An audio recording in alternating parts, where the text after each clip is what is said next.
Hi. Hey guys, welcome. Welcome, welcome, welcome. Thank you for your patience. Thank you. We're here. I made it. Sorry, maybe if some of you were confused. I was gonna do it this event here, this live stream tonight on my other channel, but you have to meet a minimum number of subscribers to go live, and I don't meet the minimum yet. So that actually should, I feel like, encourage you to go and subscribe to be part of that channel. Let's get the numbers up, guys, so I can actually take this live stream over there. Go to the community post. If you're new and you're not sure where to go, I put some posts there, and I also put some posts on the Facebook too, just in case you guys are more about Facebook, okay? I'm sorry I missed the time, guys. We were supposed to do 9 to 11, and I just completely was off the radar as far as timing. I kept thinking tonight, for some reason, I just kept thinking 11, 11, 11, that tonight's, live stream would be at 11. I don't know why, I just kept thinking that. And I know that we're supposed to do from 9 to 11 Eastern Standard Time. But for some reason, I kept thinking 11. Anyway, I'm glad I just remembered. So let's get started. I hope, first of all, that all of you are feeling blessed. I hope all of you are feeling peace.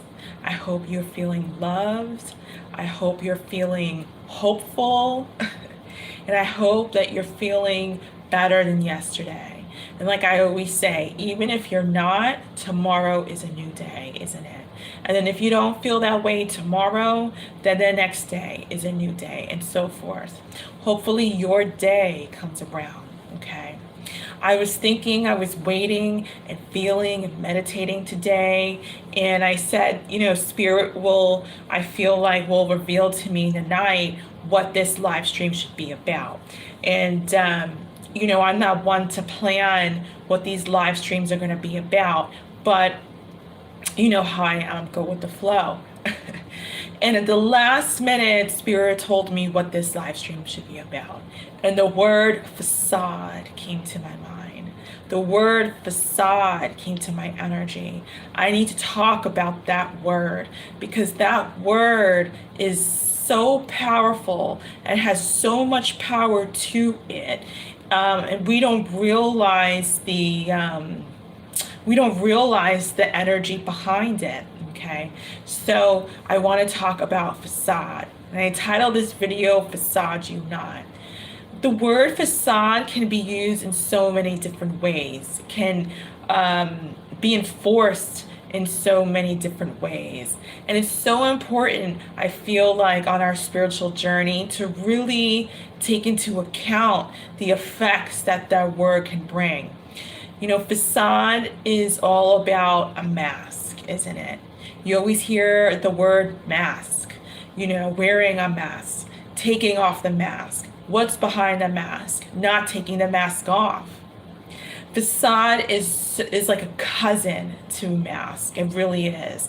Sometimes it could be like a brother and even be closer to that energy. Facade really, it hides what it doesn't want to disclose, doesn't it? Facade hides what it doesn't want to disclose, doesn't it?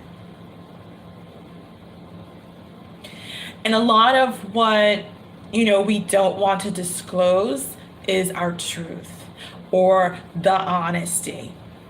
Now I'm saying our truth and the honesty, which bring about different energies. Because I'm speaking about us and I'm speaking about them, outsiders, external energies or forces outside of us. Speaking about our truth and the honesty. Totally two different energies here, two different scenarios, two different origins.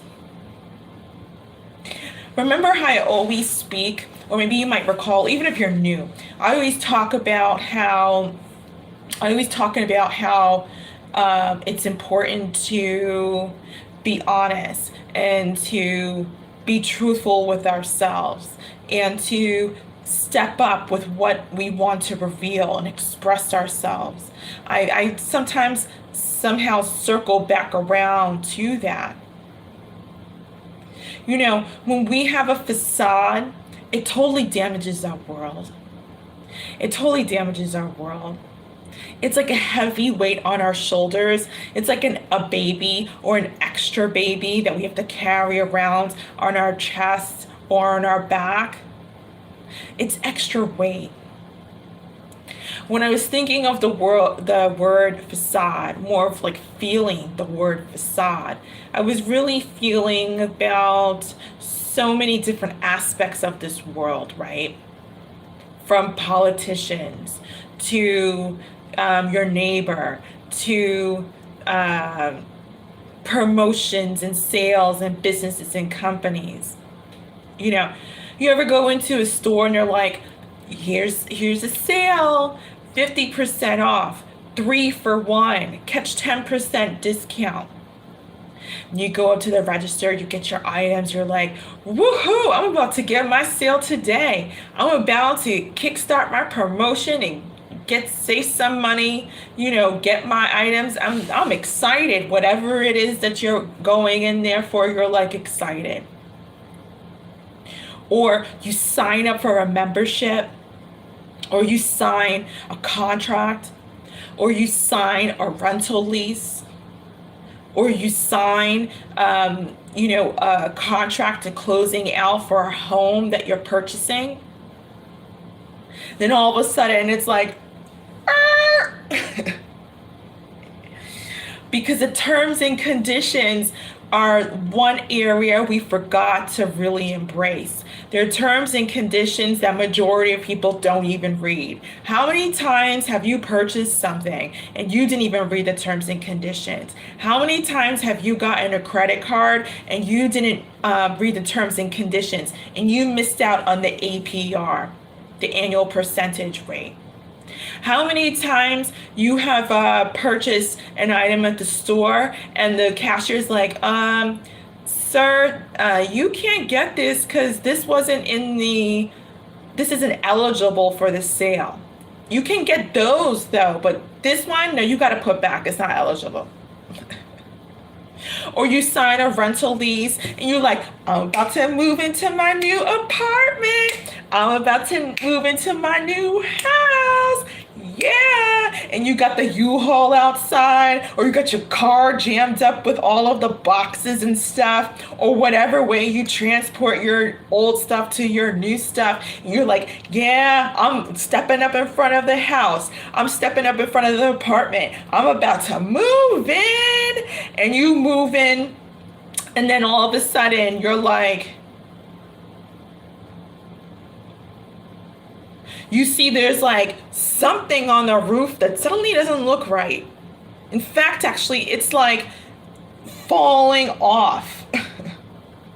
Or you walk inside the house and you step on in and you, why am I hearing this sound?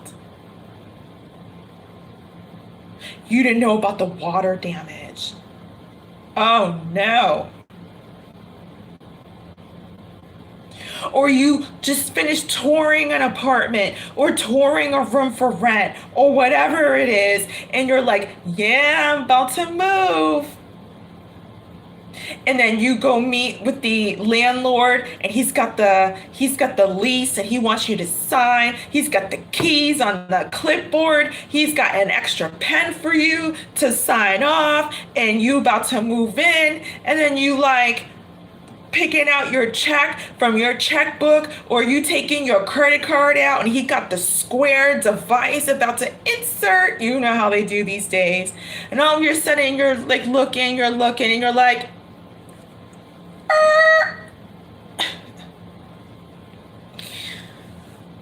wait a minute, what do you mean first, last, and security deposit? What? I thought we said first and security. Why does it say 3 times the rent is required for me to move on in? What? I thought it was just $2,400 to move in, $1,200 a month. Why all of a sudden does it say $3,600 is required? And your friend is in the car on their phone. They're like beeping. They're like, yeah, I'm helping my friend move in. Or yeah, we're about to move in. And your world is all of a sudden like, ah. And you inside having a heart attack because you just ended your lease in your previous space and you just got enough money to pay this place to move in. And the terms and conditions say, first, last, and security deposit are required to move in.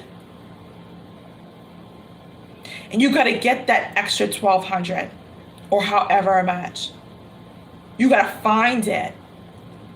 Because now your money is about to go towards a temporary accommodation, or you got to find another place to stay for the night if you don't get that. Terms and conditions, right? Terms and conditions. We have to read the terms and conditions throughout this life. And I'm not just talking about contracts and leases and promotions, discounts and sales and credit card offers. Well, credit cards are the worst. Don't you love it when you get an email and you're like, you were pre-approved. You were pre-approved. And you're like, your brain wheels are moving. You're thinking about all the things you're already gonna get or what you need to use it for. You're already shopping in your mind. You already maxed out the credit card in your mind. Just on that pre-approval.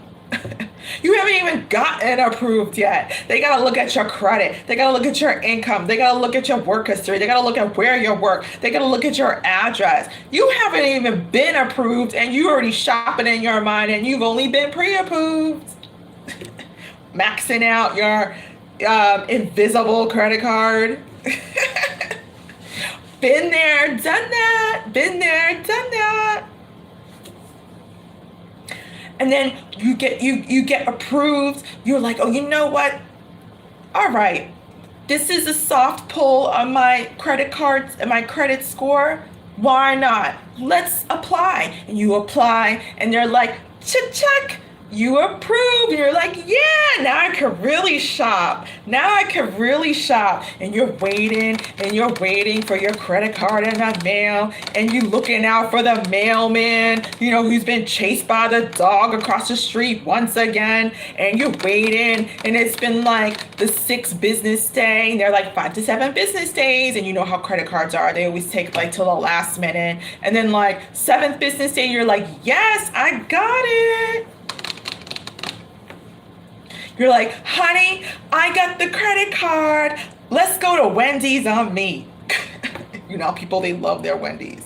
Let's go to Wendy's on me. And then your honey is like, yeah? And you're like, yeah, we'll just put it on the credit card.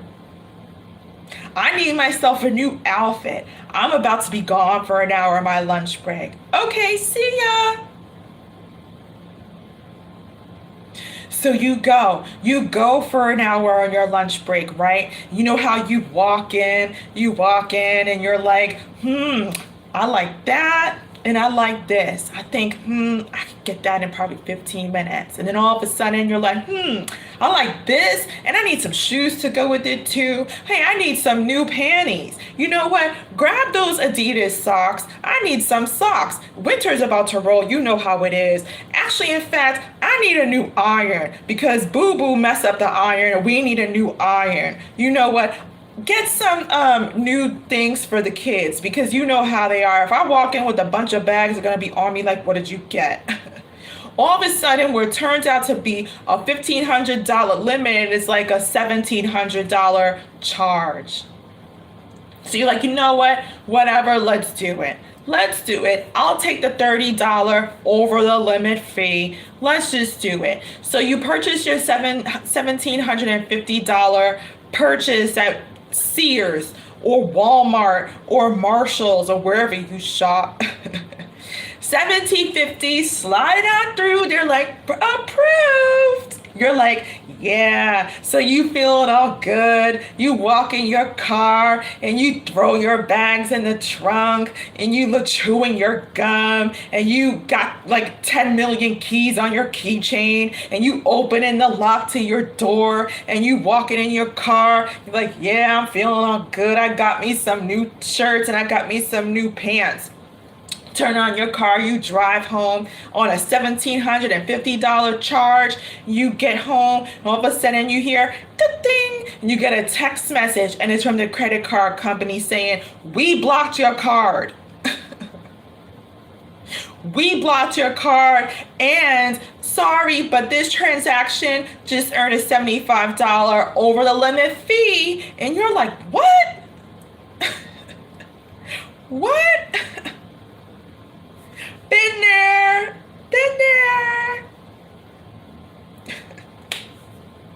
So now you just driving up the driveway and your kids are coming out, or your little cute dog is coming out barking at you wherever you have, and all of a sudden the kids are like, what did you get? Or the dog's barking up, running up to you, barking like, and you're just annoyed because you just got a text message that just blocked your card. You went over the limit, so you now owe $1,750 plus their over the limit fee, and you're like, oh my God. And the card is blocked. So now you can't get gas and you can't pay your rent.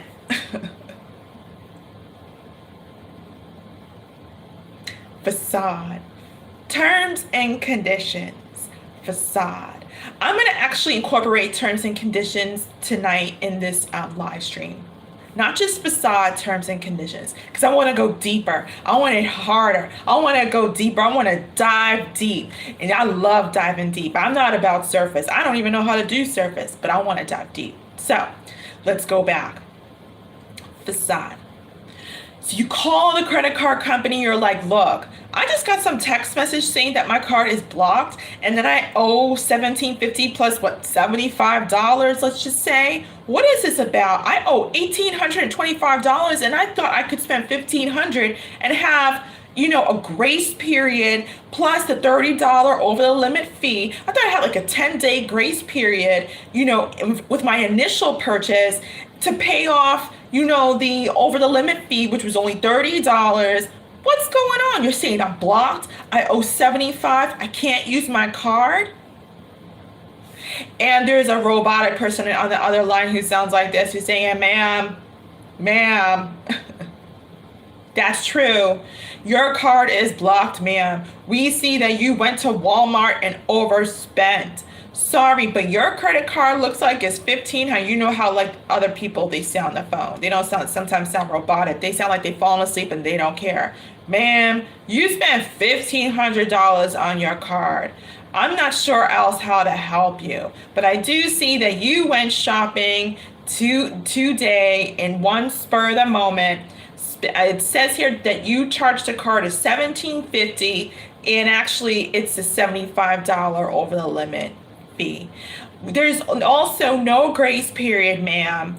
You had the grace period only applies to those who have had the card for 1 year, ma'am. Sorry. You're over there wanting to pull your head out and pull her hair out. So now you just got off the phone with a very bright, cheerful customer service rep, and you're like, what the heck? What am I going to do? Terms and conditions. You're like, you know what? This didn't say that in the terms and conditions. It said that first-time credit card users get a 10-day grace period. They get a $30 over the limit fee if they max out. And the card doesn't say anything about it being blocked if this occurs. So you pull out that thick accordion-like terms and conditions booklet that they like to stuff in the envelope. You know how they do. You pull it out, you frustrated, you can't even look in your shopping bags because you're sitting on your couch like, and you looking, APR, 20.49%. Brand new card holders should register their information. text alert notifications. Check, I did that. Reading, scoping. And the fine print is what, like two points in font size. You can barely see it. So you're looking and you're looking and you're looking and you're like, what is she talking about? I don't see anything like that. And you look in the boxes. You just don't see this information. And then your son or your daughter or your barking dog pulls away the booklet from your hands and you're like, give me that. And then your son or your daughter's like, but mommy, look at this. Did you see this? And you're like, what? See what? Give me that. There's nothing on there. And you look, all of a sudden in tiny print, it says, no grace period for first time account holders. This applies to account holders that have been using the card for 1 year at minimum or more.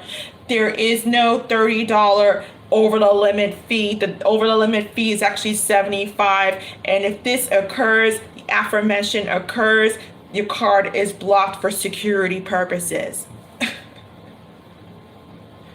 You're like, you can't even enjoy what you bought. You can't even enjoy what you bought because you've just been slammed dunk. Slam dunk. They just slam dunked you with the fine print. The TNC.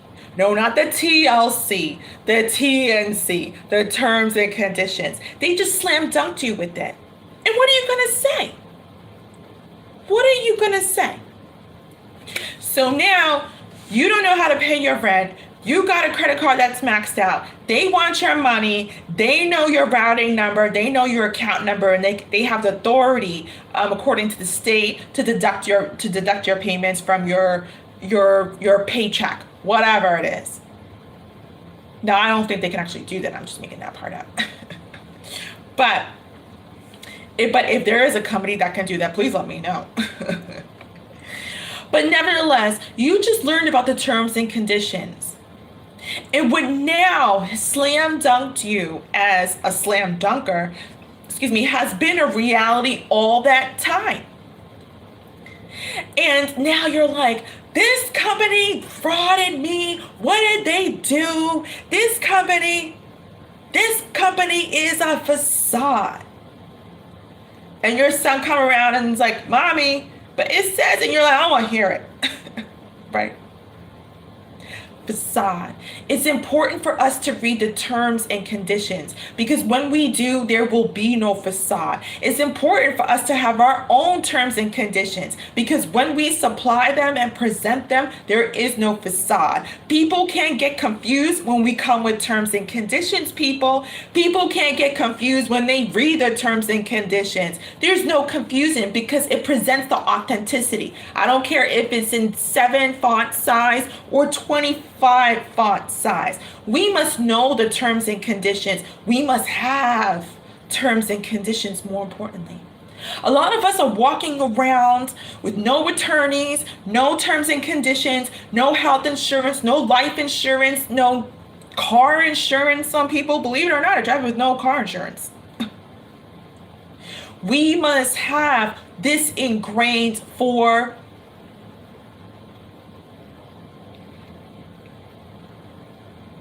our protection, for our authenticity, for our honesty, for our future, for our motivation, for our drive. We must have it.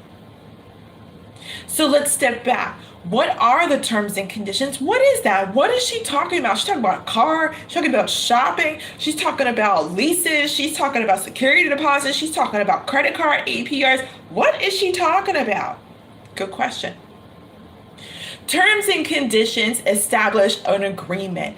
Terms and conditions establish sometimes a nonverbal agreement. It's affiliated with the word clause. Terms and conditions are established sometimes with a verbal agreement. Terms and conditions are sometimes established with the term quid quo pro. If you don't know what that is, go look it up. But I'll give you a short definition of what it is. It's kind of like a nonverbal understanding of if I do for you, you do for me without even me asking you, hey, can you do for me? Because I did for you before. Quid quo pro, nonverbal establishment of a nonverbal contract that's really affiliated with humanness and exchange.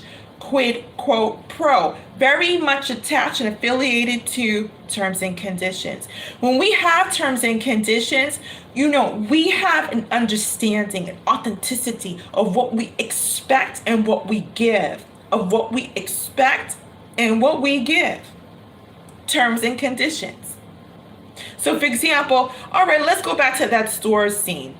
Well, your terms and conditions said that actually that item is included in the sale.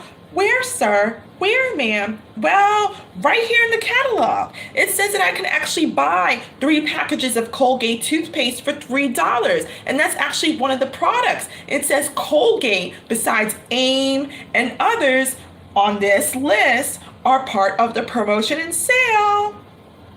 Oh, ma'am, oh, sir, I'm so sorry I did not see that. Oh, no problem. I'm just glad that we were able to review the promotion and its details or the terms and conditions. Or, ma'am, I'm not sure. I think maybe you might have missed this, but I'm seeing that I do get a grace period, that the actual over the limit fee is $30, and there's no such clause in this that says that blockage of the card is part of the TNC. Terms and conditions. Oh, where, sir? Where, ma'am? Oh, I see it in number 6 in section 2A. In the back of the credit card pamphlet that came with the card. Oh, I'm so sorry about that. You know me, I deal with so many customers, I hardly get to read this anymore. Hopefully she doesn't say that. No problem, ma'am. I'm glad that I have this booklet. I'm glad that it came with this credit card, and this terms and conditions helps us sort out this issue. Terms and conditions. What are you establishing in your life? What are your terms and conditions for your life? I'm talking about, now I know a lot of people think about their love life. Yeah, I'm thinking about that too. But I'm talking about all areas of your life. Your expectations, your drive, your giving, your receiving. What are your terms and conditions for your life? Because we must set up terms and conditions so we don't run into that word, façade. I'll repeat, we must establish terms and conditions so we don't run into that word façade. I'll give you an example. Let's take two different women. Let's say we've got a woman who loves to frequent the nightclub, drink, and get drunk. She's practically an alcoholic. Let's say we have a woman who likes to stay home, read books, chill, and get to school the next day. Let's take these two different women. Who do you think most likely has established some terms and conditions? Let's go to politics. Let's even get more risky in our speech in this live stream. Let's go to politics. Who do you think has established some terms and conditions? The president of the White House or someone of lower tier level? Who has established some terms and conditions? Expectations, giving, receiving, authenticity. Terms and conditions are very much connected to authenticity. In fact, terms and conditions birth authenticity. When we lack terms and conditions, we basically, majority of the time, I'm gonna bet, do not birth authenticity. So for example, we've got someone going to the nightclub and getting drunk every night, going home, having sex, and having one-night stands. Where are their terms and conditions? Where is it that they say, look, I need to stop doing this. I need to get home. I need to get up for work at 7 a.m. in the morning. So now they're like, okay, let me establish one term. I'm just going to go out every Monday, Wednesday, Friday, and the rest of the days, I'll just take it easy and do what I gotta do. So now they've established a few terms and conditions.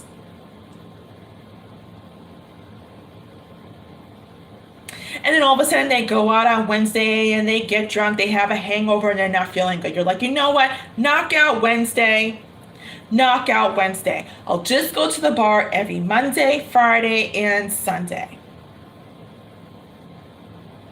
So they go out next week on a Monday and the same thing happens. Hangover, drink too much, can't go to work, missed out on work. They're like, you know what? This might be getting out of hand. Let me just go to the bar every Friday and Sunday. That still doesn't work. This person is starting to understand that they need to build terms and conditions, because if they don't, they're about to be jobless, have health issues, or probably need to go to rehab and or all of the above. Terms and conditions. Let me bring it back to how it's connected to honesty, right? I'm sure all of you want to know how it's connected to honesty. You ever meet someone who has just a solid foundation, has like a limit on what they will accept and what they won't? You ever see a parent? I'll give you an example. You ever see a parent who has a child, like two different types of parents? And the kid is in the supermarket aisle or wherever aisle or outside the grocery store or anywhere out in public, and the child is alone, and the child's like they're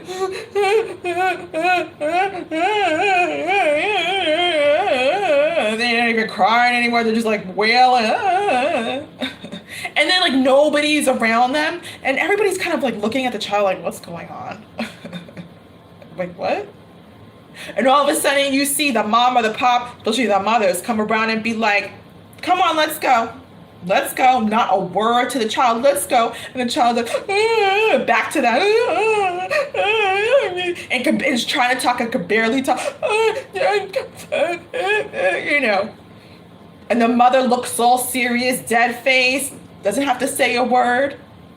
Or let's turn it around to a different type of parent. You see the same type of child going through the same type of temper tantrum, crying, and you see the mother come out and she's like, I told you not to do that in the store. Now you can cry all you want. Get in the car. You got all the public looking like, you got the public looking like,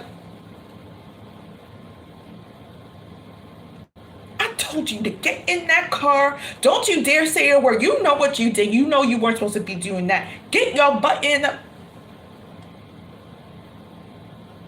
Two different disciplines, but two different disciplinary actions and responses, but both parents, both mothers, now I'm not discriminating against gender, this can be fathers too, but both parents have established terms and conditions. So this child knows that they can't get away, or will begin to soon know that they can't get away with what they've done. It's kind of like, don't touch the stove, I told you it's hot. Terms and conditions. Or let's even go further. Or don't drink and drive, because if you do, there's a high risk of you getting into an accident and killing someone. Terms and conditions. Or don't walk into that pothole while crossing the street, because if you do, I'm betting about 100% you're going to fall right in and we're going to have to call for help. Terms and conditions. Let's even get wider. Let's even get wider with how terms and conditions are connected to facade, how terms and conditions birth authenticity, how terms and conditions remove yourself from facades. Let's get wider with this. I'm sorry, but I don't go out with liars, cheaters, and manipulators. Terms and conditions. I'm sorry, I'm not really a drinker. Actually, I haven't drank in about a year. I think I'm going to stay in tonight. Terms and conditions. I'm sorry, why would you think that would be allowed? Why would you think that would be allowed in the supermarket, that you're going to be crying in the aisle for 15 minutes thinking that I was going to budge and say, yes, you can have that candy, when you know I told you that if you didn't eat your supper, you weren't going to get that Kit Kat bar. Terms and conditions. Or let's even get more grown up here. I don't know why you would think that would be allowed. I don't know why you would think that I would be with a woman who is with other men. And then you're going to come back to me and you think that I'm going to take you back? Why would you think that? You know, my ex-wife thought that she could take advantage of me. And I really thought that you were a lady. I thought you were someone that I could actually, introduce into my life, introduce to my family. We've been seeing each other for 8 months. And I find out that you go and sleep with my best friend. You're going to come around like nothing happened. And that's acceptable. Do I look like the type of man that looks like they're going to accept what you did, your behavior? How do you think I'm going to present you to my family after everybody's talking about what you did? I'm sorry, but this right here is closed. That is not acceptable in my world. Terms and conditions. Why would you think that I would accept you back after you ghosted me or after you talk bad behind my back? Why would you think that's acceptable? Terms and conditions. Or we were best friends and you went out of your way to go do that and I trusted you? Why would you think that I would accept that in my life? Terms and conditions. Let's get deeper. Let's get deeper.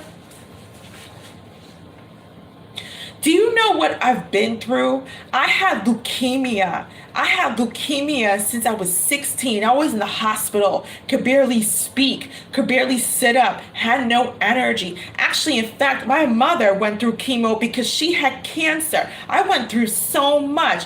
Why would you think that I look like a person who would not get through the hard times? That happened. Yes, that happened to me. Authenticity.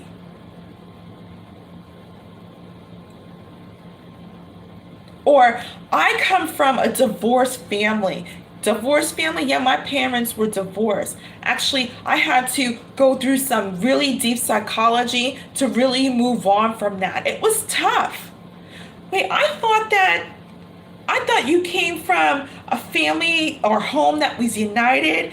I thought you lived in the suburbs. Wait a minute. No, I didn't live in the suburbs. What are you talking about? I'm from Detroit, Michigan. Why would you think, well, what made you, well, authenticity. Authenticity. Relative to facade, relative to terms and conditions. How many times have you met somebody who has authenticity, no facade, and some terms and conditions? It's so easy for us to live in a facade. It's so easy for us to pull back on our terms and conditions. It's so easy for us to accept that credit card and be like, woohoo, I'm going shopping. Mom, you gonna read this? No, I don't mean, come on, let's go shopping. How many times have you bypassed the terms and conditions? How many times have you done that? I've done it. Who wants to read 10 pages of Google's terms, when you're signing up to add a new email account? You think I've got like 45 minutes to read Google's terms and services? You think I have 1 hour to read the credit card, terms and conditions, or to... How many times have we bypassed our own terms and conditions? Never mind a third party's terms and conditions. I'm going deeper with this. A third party's terms and conditions. How many times have you bypassed a third party's terms and conditions and walking around without any of your own? And terms and conditions are connected to your insurance. Your insurance. Because when you have insurance, you know not to go over your, the deductible?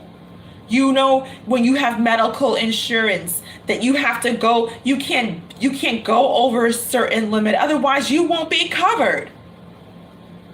Establishing the terms and conditions. The health insurance company, the medical industry has established certain terms and conditions, because if you were paying $150 a month for your health insurance and they didn't have terms and conditions, you'd be going to the hospital, getting your teeth fixed, getting your vision fixed, getting your wounds fixed, getting your plastic surgery done. They're like, no, we don't cover plastic surgery. Read the terms and conditions. When have you established your terms and conditions for what you will accept and what you will allow? I'll repeat. When is the last time you established your terms and conditions for what you will accept and what you will allow? People are going and getting their plastic surgery on you. People are getting their teeth fixed and whitened, so on you. When is the last time you established your terms and conditions?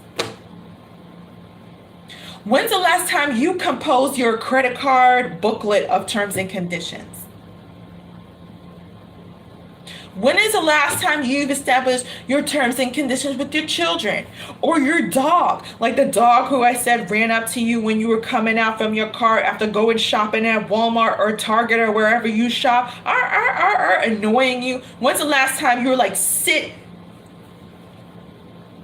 to teach a dog, like, you don't run out and walk up on me and start barking and making a fool and loud noise so we get kicked out of the suburban neighborhood or wherever neighborhood you lived at? When's the last time you established your T&C with your own pets?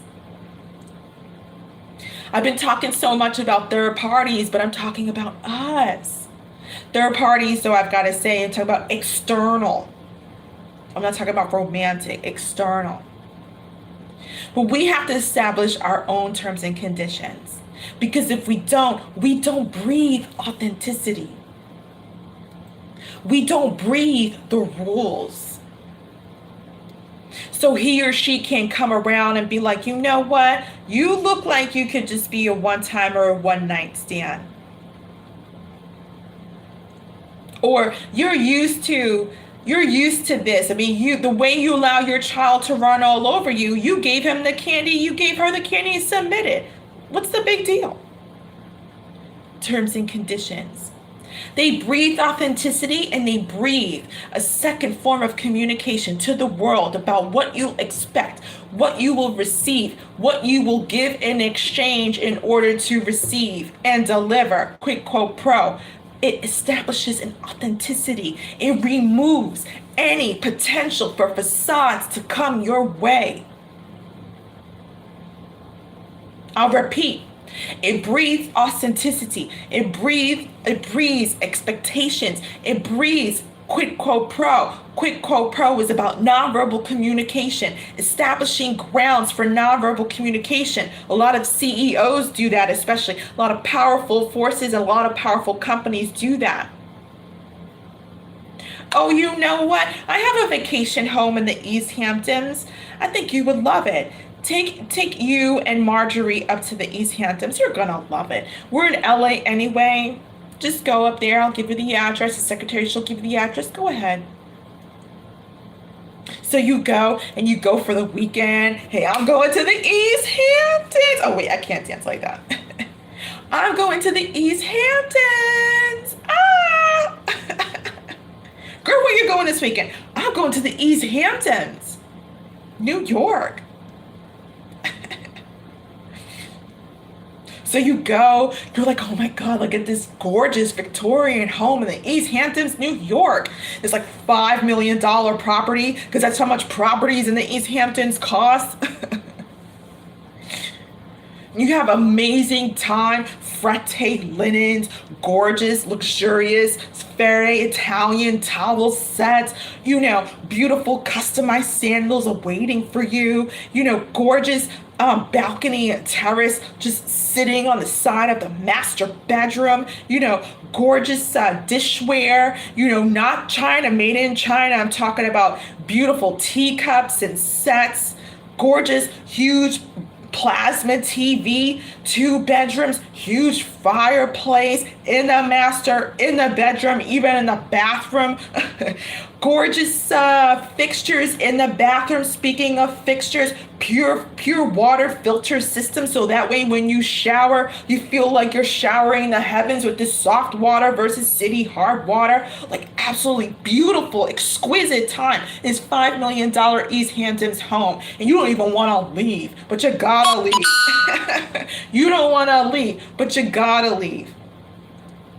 So you go to work, you're running your own company, and people look miserable and they talk in the office and I go, so what do you do? Oh, I just, did my laundry. I pick up the kids. I did my grocery shopping, da, da, da, da, da, da. And you're like, oh, what did you do? You're like the entrepreneur. You're like the CEO, the owner, the president, or whatever you are of your company. And you're like, oh, I had a nice quiet weekend. I went to the East Hamptons. And they're like,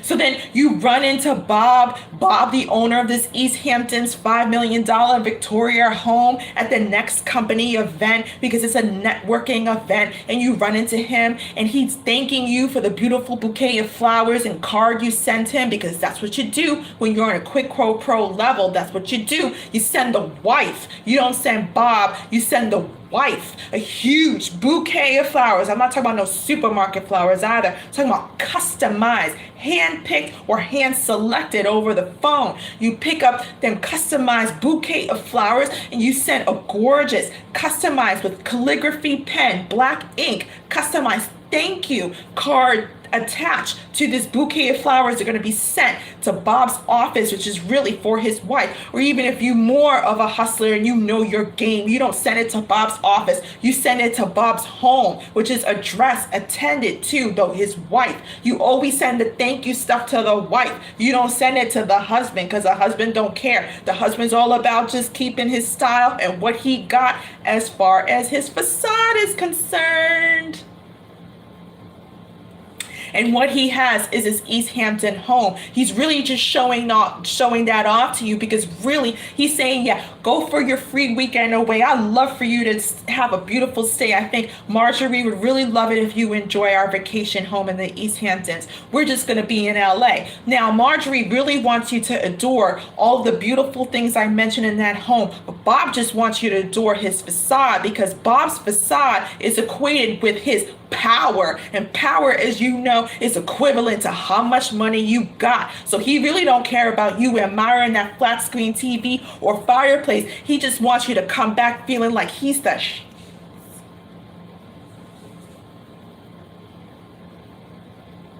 Let's stay on it. Quid pro quo.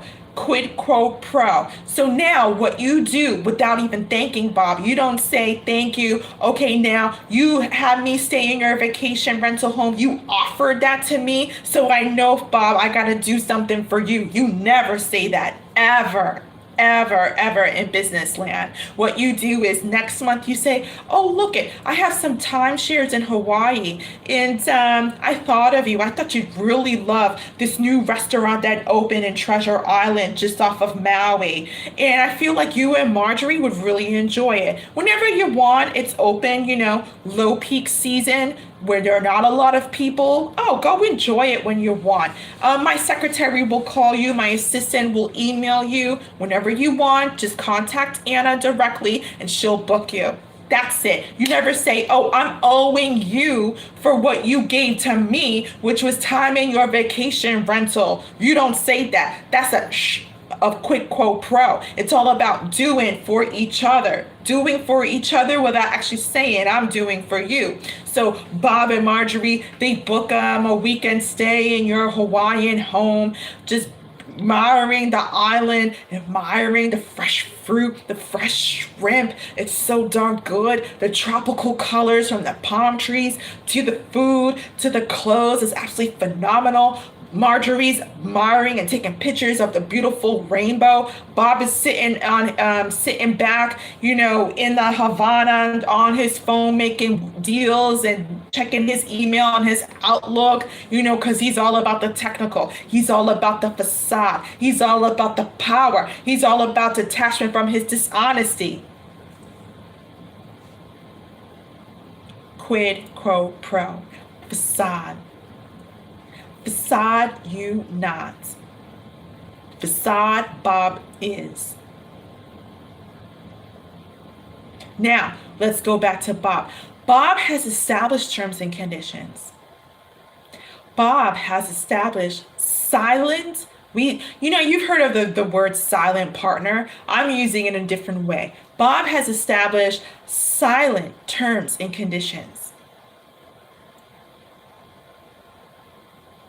He said to you, don't send me flowers, just give me some timeshare or time away inside one of your properties. Or do me a favor that when I have a gala, just, donate 50,000, and we're even because you stayed in my East Hampton home. Or connect me with this other CEO with whom I want to deal with. If you have his phone number, since you know him, if you have his email, introduce me, network. He has silent terms and conditions. You know what to expect from Bob. You know what to give back to Bob.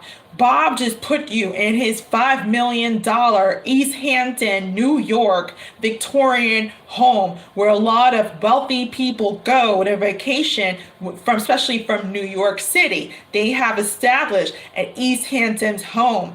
You're not going to offer Bob, after your amazing weekend away in his $5 million Victorian mansion, a ticket to Mexico in some little hut. You're not going to offer Bob a $1,000 check in your thank you or gratitude back to Bob. You're not going to send his wife some grocery store, supermarket, whatever, bouquet flowers and be like, I really admire your fireplace in the living room. He's established some silent terms and conditions. In other words, he has established his value. His value. You're not going to show up at a Google Gala event in your t-shirt and jeans and be like, I'm here. You're not going to go to the opera in your shorts and tank top and sandals and be like, I'm here.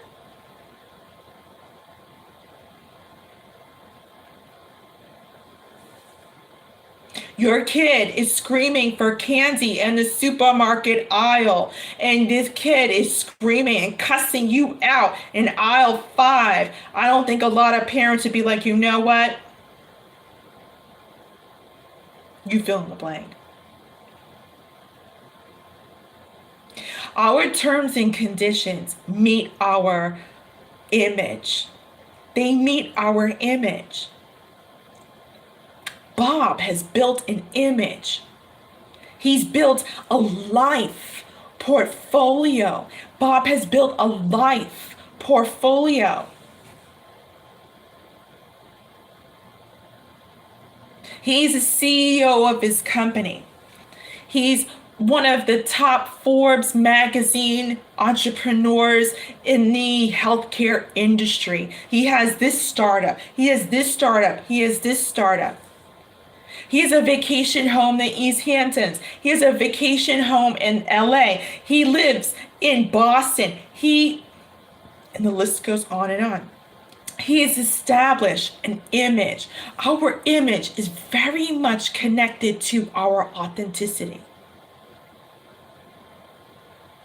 And sometimes we don't have it. Sometimes we don't have the authenticity, not the facade, the authenticity. But here's the thing. Everybody's born with the belly button. Everybody is born with authenticity. But the fact is that we have to choose whether or not we want to breathe it into our life or whether or not we don't. And sometimes a lot of people breathe through their belly instead of out through their mouth or out through their nose. Some people exhale from their belly, but that's just not the way to correctly manifest your balance through your respiratory system. But some people decide that they want to hold their breath in and they don't want to breathe properly. They want to breathe from their stomach, the very place of fear. They decide they don't want to breathe their authenticity. They don't want to exhale their authenticity. So they hold it in their stomach, the very place where fear is held, energy that is.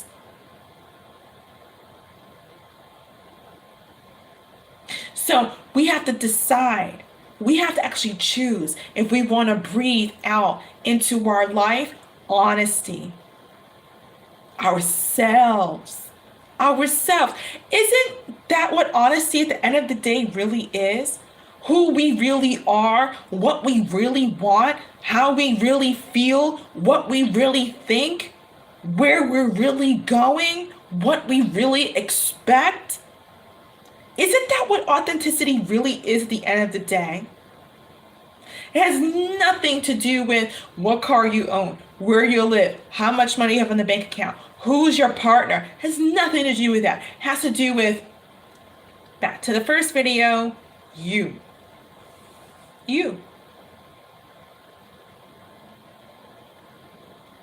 We must modify our image consistently. We don't just create a life portfolio and say, yeah, this is my life for the rest of my life. That's it. I've got 5 cars in the driveway. One is an Aston Martin. The other one is a BMW. The other one is a Lexus. The other one is a Range Rover. The other one is, Well, those cars, for the most part, aren't going to last a lifetime. So what is your plan after that? Our life portfolio doesn't last a lifetime. In other words, we must consistently work on our life portfolio. You see where I'm getting? We must consistently work on our life portfolio. Consistently. It never ceases. Because cars don't last forever. Vacation homes, they need maintenance. Otherwise, if they're not worked on, they wear and tear. I don't care if you're talking about a $360,000 home, a hut, or a $5 million home. They must consistently be worked on. Our breath must consistently be worked on. Because if we keep breathing the way we've been breathing from our stomach, we're going to build cancer in our stomach. We must consistently work on all of these different aspects of our authenticity. Because if we don't, what happens is we get stuck. Our cars get stuck. Our life portfolio gets stuck. And then we revert back to figuring out a way of how to make it all look good. I'll repeat, we try to figure out a way, we have to figure out a way to make it all look good. I use the words have to because a lot of people think that they have to make it look good instead of realizing they have an option, they have a choice to stop having to make it look good. I'll give you an example. It's like somebody walking into a therapy office, right? And the therapist is like, how you doing, Mr. Smith? And he's like, I'm doing pretty good. Yeah, I'm doing good. Nice to meet you. Well, if you're doing pretty good, then what the heck are you doing here? If you're doing pretty good coming to your therapy office, then what are you doing here for another session? Why do you need me? You're doing pretty good. I hope you're doing pretty good, but then why are you here? His reality, his thoughts in his mind, his truth is because he has to make it look good. He has to figure out a way to manipulate his truth and change the dynamic. It's like shifting, it's like shifting it's like shifting clay and molding it to what you want. It's like molding the facade into what you want to make it look good. Well, damn, if you don't need healing, thanks for your money. My day is done. You good? Okay. Well, thanks for paying your $2,500 for the Chieftess retreat. You good? Cool. I'm gone. I'm about to go get me some dinner. Ciao. Wow. I got somebody here who's doing good. Wow. Cool. Thanks for $2,500 for my Chieftess retreat. Cool. See ya. How you doing, ma'am? Today I'm walking up to the hospital and I got a limp. How you doing today? Oh, I'm doing pretty good. Thank you. How are you? I'm doing good, ma'am. Why are you here today in the hospital, ma'am? Well, I just got hit by a car and they skedaddle. They didn't stop to see if I was okay. What? You got hit by? Yeah, I just got hit by a car. But I'm doing okay. Then, ma'am, are you okay? And then why are you here?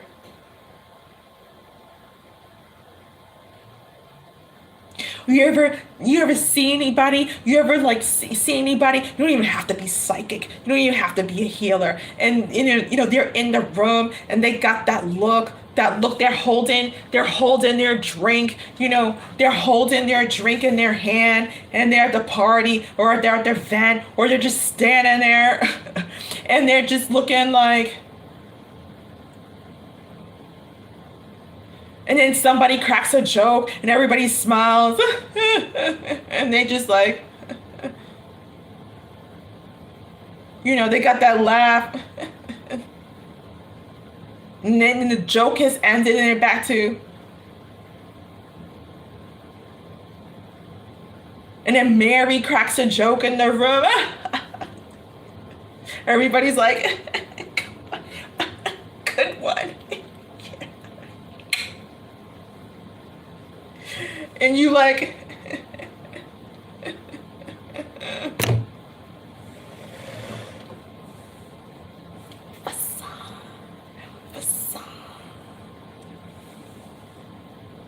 or you ever get a text message from somebody that you're conversing with? You're like, hey, what's up? How you doing? And like emoji, smile face.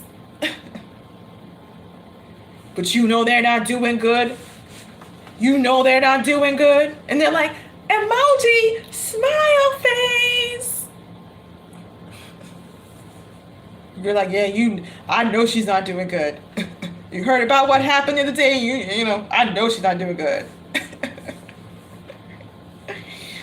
You just know. Or you can feel it. You can feel it. We must be able to branch. We must be able to branch out of our facade. Look, just yesterday, I did a 2-hour live stream on 5% of my authenticity, 5% of my life, 5% of my. Just yesterday, I did 2 hours, two hours of live streaming, 2% sharing you, which I hope you understood after you left after the live stream, 100% or got a glimpse or whiff of my TNC, my terms and conditions. About a man who's gonna text me after 6 months of not saying nothing to me like it ain't no thing. Are you kidding me?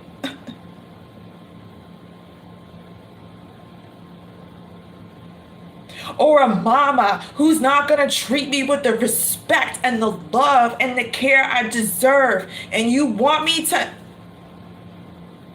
Are you kidding me?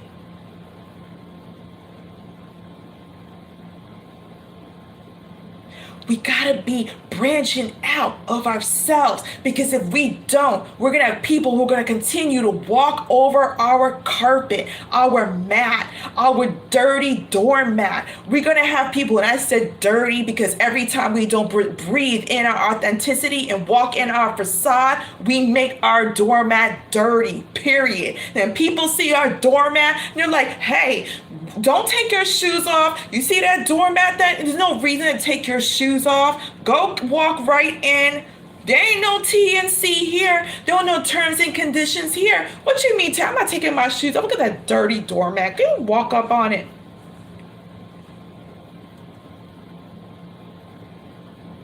For my space, every time I walk in my door, my sneakers come off. My shoes come off. I don't even care if I'm wearing my African slippers, just go and get in my mail. My shoes come off at the door. I don't even care if I'm wearing my German Birkenstocks. They're so damn expensive.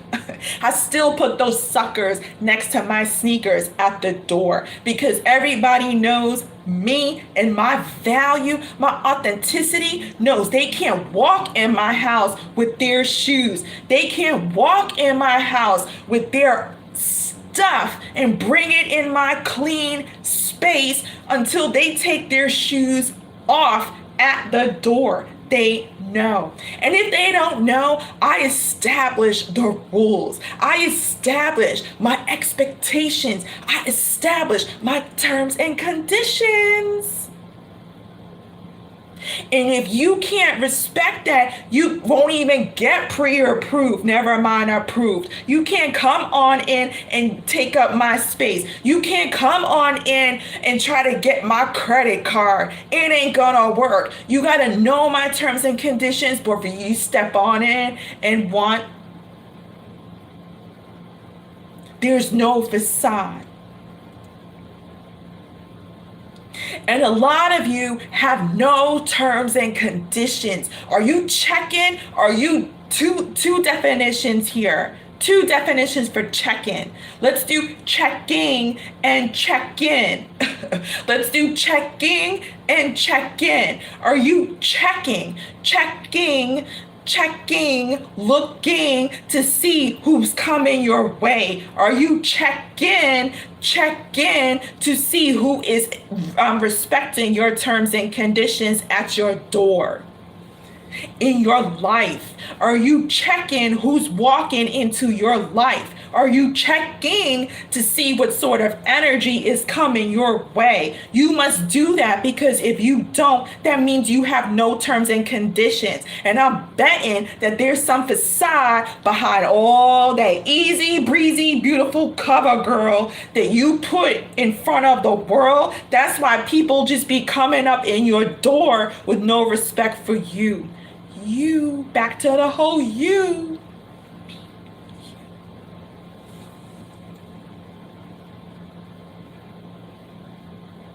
See, I don't have to live in any fancy place, but my place actually is pretty luxurious, I gotta say. And I'm not trying to rhyme, but it's just coming out that way.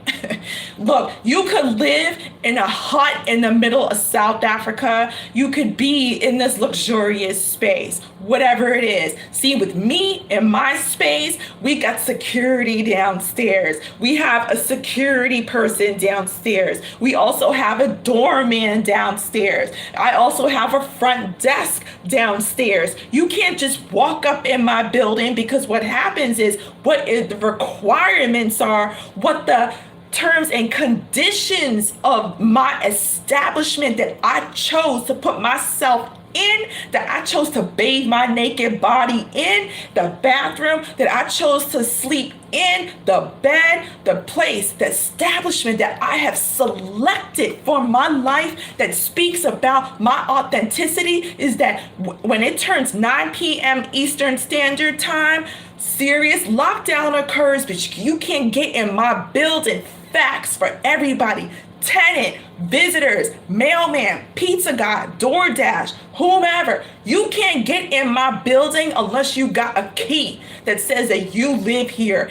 After 9 o'clock, 9 p.m. Eastern Standard Time hits, you can't get in my building if you don't have a key. So if you don't have a key, you gotta call the front desk. If the security guard ain't around, or if the doorman ain't around, you gotta know the number. Extra security, extra value. You gotta know the number to the front desk because you gotta be like, hey, I forgot my key. And they're gonna be like, if they don't know your voice, oh, hey, Amma, oh, I'm sorry to hear that. Let me get the security guard to buzz you in. He's coming right down if you want that. And if they don't recognize your voice, if they don't know who you are, if they don't know who you be, if they don't know your vow, they're going to be like, what unit are you in? Who am I speaking with? They're going to establish some authenticity, some verification, some confirmation, because they don't just let anybody up in this established building. Period. They don't just let anybody walk up in here and be like, hey, I'm coming on in, da da da da da. They do before 9 p.m., but they always checking you. Because they got cameras everywhere. Everywhere. They're always checking you, looking at you through the cameras. In fact, when I want my garbage or if I need something brought to my space, they know when I come back, and I had to catch on because they check me through the cameras, and they know to bring everything that I need in 2 minutes after I come on in and close my door. Checking. Because they know if I need something, I don't play around. I'm not trying to say it twice. I only request it once. And they make sure they got accustomed to my value. Because in the beginning, they didn't know. They thought I was just some Joe Schmo. I'm like, hey, what about the things that I've requested? Is that going to come up? Where is that? Where is that? Then now they know that when I come back or if I request something, I need that in under 2 minutes. I'm not playing. I'm checking them because they checking me because I got no facade to give them. I only have authenticity because I have non-verbally established my own terms and conditions, not only with my building, but with the people in my life. You can't just walk up in my life and be like, hey, I want to check you, boo. You look so cute, boo. Where you be from, boo? I like your hair, boo. Like the girl who tried to befriend me the other day, but I saw her negative energy and didn't even look our way. She was like, hey, I didn't even realize it was you, Amma. I didn't even realize it. What you do to your hair? And I looked at her like, are we friends? I felt like her negative energy was coming my way. I was checking her way before I felt her energy coming my way. I'm like, no, you can't bring that jealousy around me. I see you. I see your facade. Now I'm not rude or anything, but my energy speaks volumes. And I spoke about this before in my love class about aura, vibration. I could see energy. I could see aura. I scan and see just naturally by default that God has given me the energy, the blessing, that He also gave you the energy and the blessing. There's nothing extra special about me. We got the same skin. We got the same nose, the same mouth, just different skin tone, different shapes, different curves, different navigations. We all the same. I just know my value. And don't we, when we know our value, when we know our worth, we automatically establish terms and conditions automatically.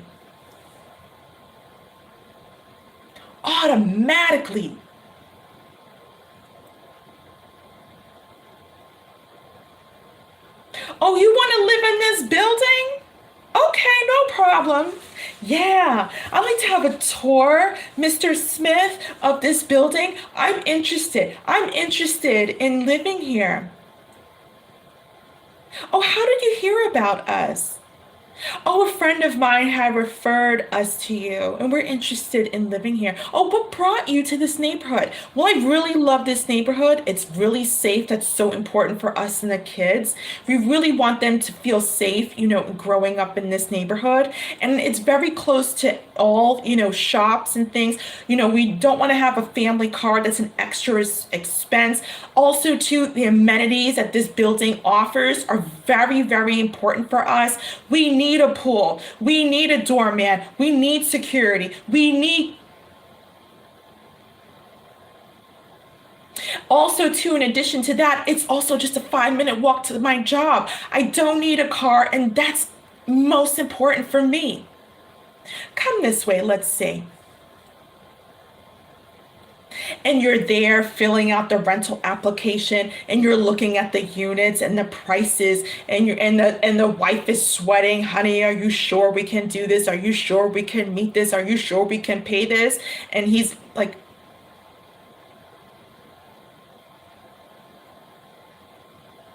and let's just hypothetically say 5,000 a month for a 1.5 bedroom unit, 5,000 a month for 100 for a 1.5 bedroom unit, 250 a month for parking. Sir, if you want to park your car, we have private assigned spaces for tenants, 250 a month, no problem.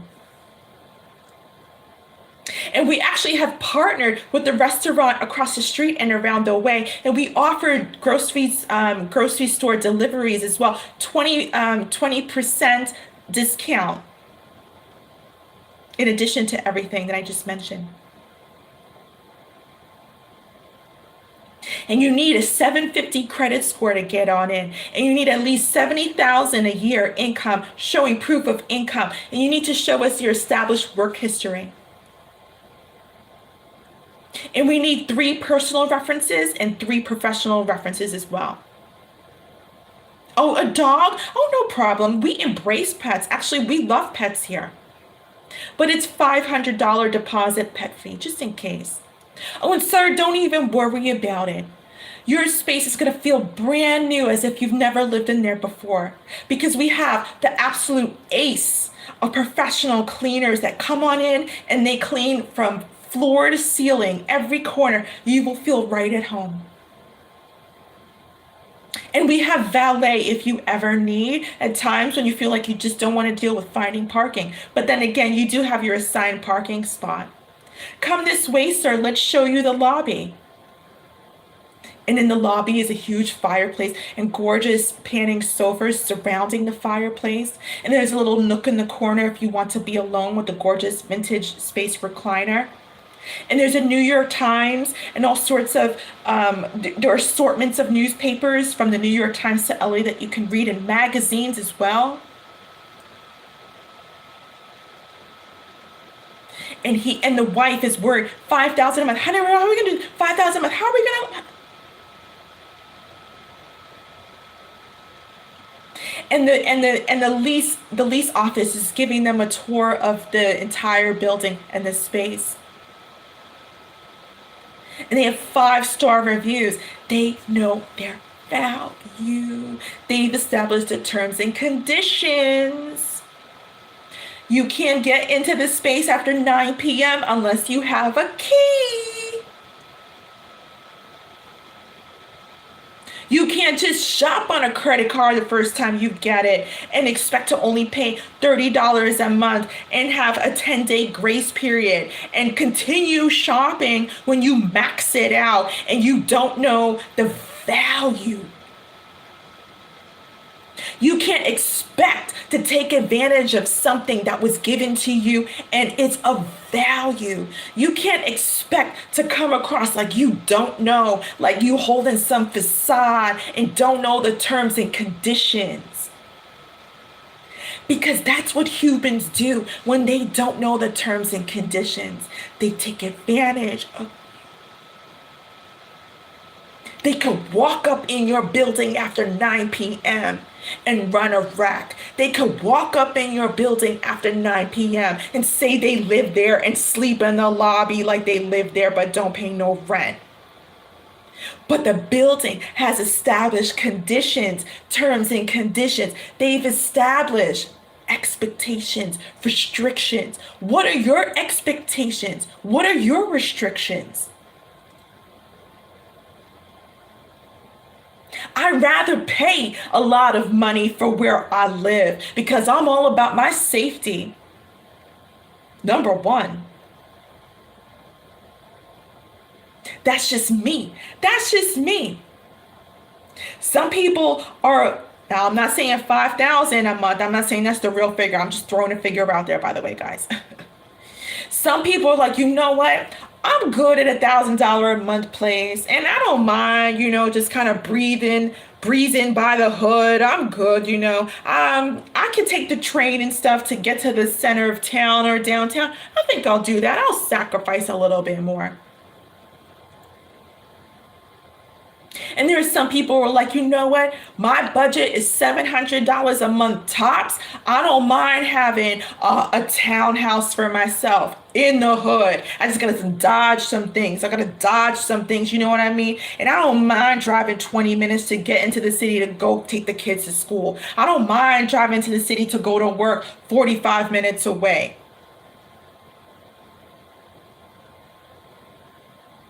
What are your restrictions? What are your expectations? Because when we have none, we are only walking around with masks. Walking around with masks. You ever see somebody who comes from the hood? I've seen it. You ever see somebody who comes from the hood and you know they from the hood? They don't have to say they're from the hood, and they come in downtown area or in the fancy upper class areas. You know they from the hood, or you know they're from a different place, and they're all loud, or they just look like they're not from. You just know, you can feel it. You just know. Or you just see somebody who's like, you know what? If that person did that to me, I would knock them right out. I would knock them right out. They would have a problem with me. I would check them. I would check them. And that person comes around, and you waiting for them to check them, whether you see it in real life or whether you see it on a Facebook video or a comedy skit. You see that person come around, you're like, oh, that person's about to check them. And all of a sudden, that person that come around is like, and you looking like, damn, I thought you were gonna check them. What happened? Façade.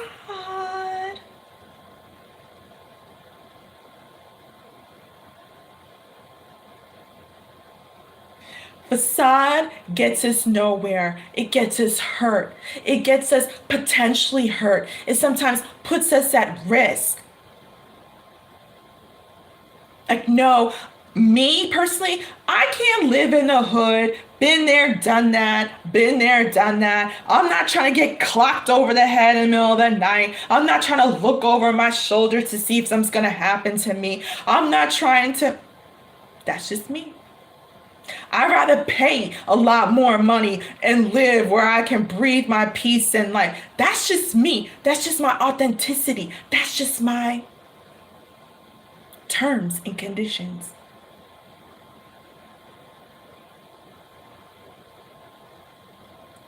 We have to always establish our terms and conditions. No, I'm sorry. We can't continue this connection anymore because I want someone who will communicate. I want someone who knows that when I'm coming towards a door, that they open it, that they slide in front of me and they just kind of open it really quick to kind of be a little bit smooth. I want someone who knows their terms and conditions because it'll be easier for them to know my terms and conditions. And then we'll just have a smooth process, a smooth credit card approval process. It will be easy. We'll then be able to understand both of each other's terms and conditions.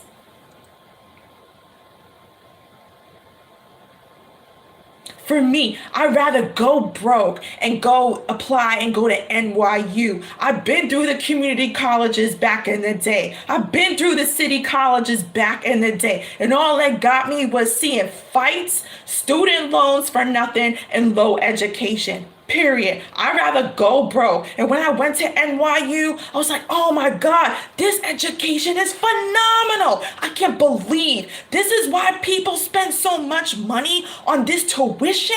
I can't believe how much money I wasted on lower education. options. I'm glad I am here. That's just me. That's just my terms and conditions. Now I know. Now I know the goodness, the quality. I rather know. I know now. My authenticity feels connected to this opportunity. And now I know where I belong. And when we know where we belong, others will know where we don't. Others will know where we don't belong. Others will know where we don't belong. And others will know not to give us things and opportunities and spaces and energy that don't belong to us. That's why you confused and stuck on your ex. That's why you confused and stuck on your ex. I'm going to say it. I'm going to say it. Because you haven't established your terms and conditions, so your ex thought or thinks, whether they're in your relationship now or out of your relationship, your person thought that because you had no terms and conditions, they thought they could just walk up in your space with them dirty shoes and you looking still at the footprints of their kicks. Still. You try to mop it up. You try to mop it up. You try to mop it up. You bought that Pine Sol. You bought the scrubs. You hired a fancy professional floor cleaner company. He said, I'm tired of looking at them footprints. My person walked up in my space with their shoes and messed up my entire floor, messed up my entire space. I don't know what the hell to do. I don't know what to do. Well, you never said anything at the first place before they even walk in the door. You never checked them. You weren't checking them. You weren't looking at them, observing them, seeing if they fit in your space. Can they fit in your door? Can they fit in your door? Do they even belong in your space? You weren't looking at them just like my building looks at me in the camera all the time, knowing when to deliver and make me happy. Were you looking at your person to see if they the type that will make you happy? No, you just let your person walk all up in your space with them dirty ass old kicks, by the way, and they left all this crud on your space and you can't get it off your floor.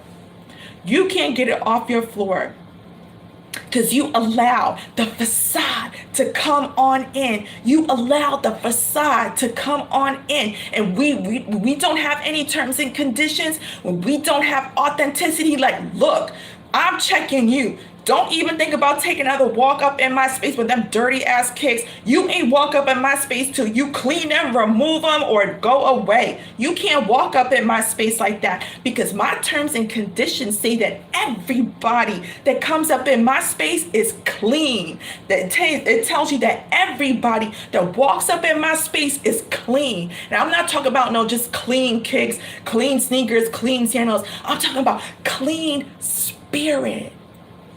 Clean spirit. Clean spirit. I was having a conversation with my friend Adam just yesterday. I was having a conversation and you know what he said to me? He goes, God, the heaven is so clean. It's so clean. And he's like, you got to be clean. I'm like, if you're going to do the ministry, you got to be clean. Because I talked to him. I said, you know what? God is sending me. God is sending me. God's calling me to the ministry. The ministry. And he said, this space, what you're moving into is really good. Where you're moving into is really good. He goes, I think it's good for you. He goes, you know what? It's really clean. He goes, it's so clean. He said this, you could drop pineapple on the floor and you could eat that sucker up. It still would taste good. It's so clean. Nobody dirty can come on through because if they do, they would be noticed. They would be checked. They would be checking these dirty spirits. And you people allow some dirty spirits to walk up in your house and dirty your floor, dirty your foundation. Your foundation. Oh, I'm feeling the spirit.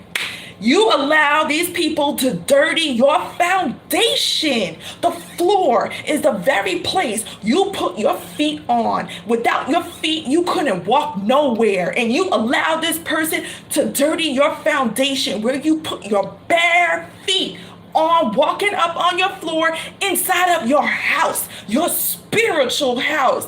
You let this person walk up in your spiritual house, messing up your foundation and dirtying it up, and you still stuck on the devil. You still stuck on that devil who dirtied up your foundation, dirtied up your spiritual house, walked up with the mask of facade. And you say, hey, can I get anything for you, boo-boo? You still saying, hey, what happened to... I'm still continuing.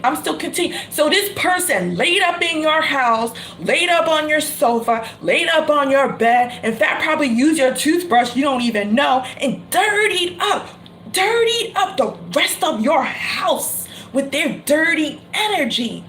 And you still wondering, why can't I get unstuck? Well, boo-boo, you never had any terms and conditions in the first place. So you were just saying, come on in and stuck me today and for the rest of these months and for the rest of the life. Stuck me today for however long. Because if you still stuck, you really got stuck. You said, come on in, devil. Come on in.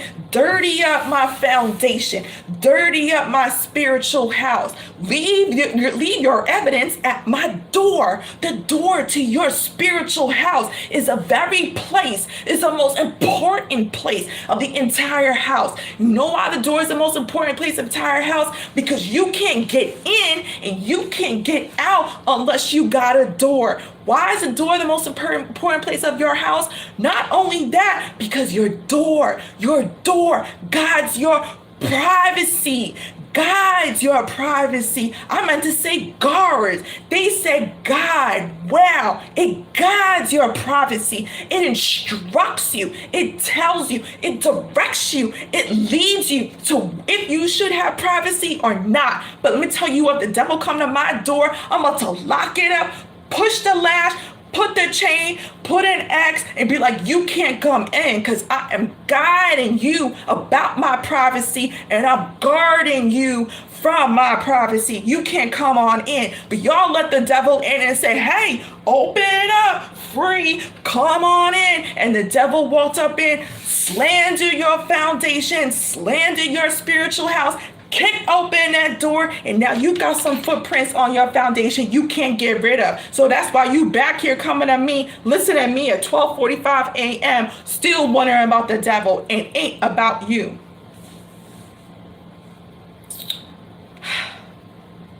Did I just say that? Did I just say all that?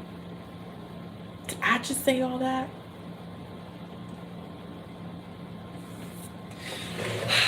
Façade. Look how much facade got you. Look how much the facade got you.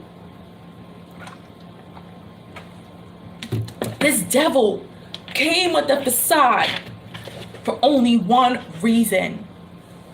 Because you had no conditions. How many times do you see a sign in somebody's house that says, no trespassing? Dogs on site. Beware, dogs on site. I remember there was a little girl living in the Bronx. There was this old lady in the Bronx. She lived in a dirty house. I remember we used to always walk past her house. She lived in a really dirty house. I just hated walking past her house. Hated it. I'd be like, Mom, can we walk on this side? I hated walking past her. She had these dirty dogs. And they were always loud, and she was just dirty. She would always have that sign though, come trespass and they will bite you. And you knew she had the Doberman. I'm like, damn, this woman's got Dobermans in the middle of the Bronx. Nobody has Dobermans in New York City. The pinchers, she had those security dogs with the ones with the straight up ears, the black thin dogs that will tear you apart if they get to you. She knew that even though she was dirty, she was not trying to have the devil come up on her house, because she warned you. Those were her terms and conditions. Her signs were the terms and conditions. She made it crystal clear that you weren't walking up on her property, crystal clear through the signs. And her backup was the dog. She didn't tell you once, she told you twice through the signs and her backup. And that's what we get when we establish terms and conditions. Just like the credit card company got their attorneys on call if you mess them up. They got their terms and conditions in the fine print, but they also got their backup. And you don't even realize, you just shopping, acting like they got no signs or terms and conditions to disclose to you or backup. That's why you maxing out your opportunity right away. You got to establish terms and conditions, and you got to have a backup. So when you breathe in authenticity, it's an automatic default that you get the terms and conditions, that you establish to the world your terms and conditions, that you establish to the world your value, because you get that automatic backup. And you know what that backup is called? God. God.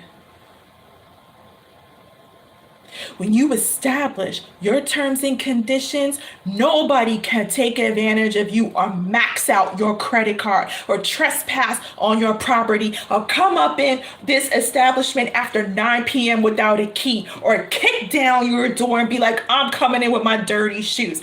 Don't happen. It does not happen. You've got to know who you are. But the problem is, a lot of people know who I am, but they are too lazy to change.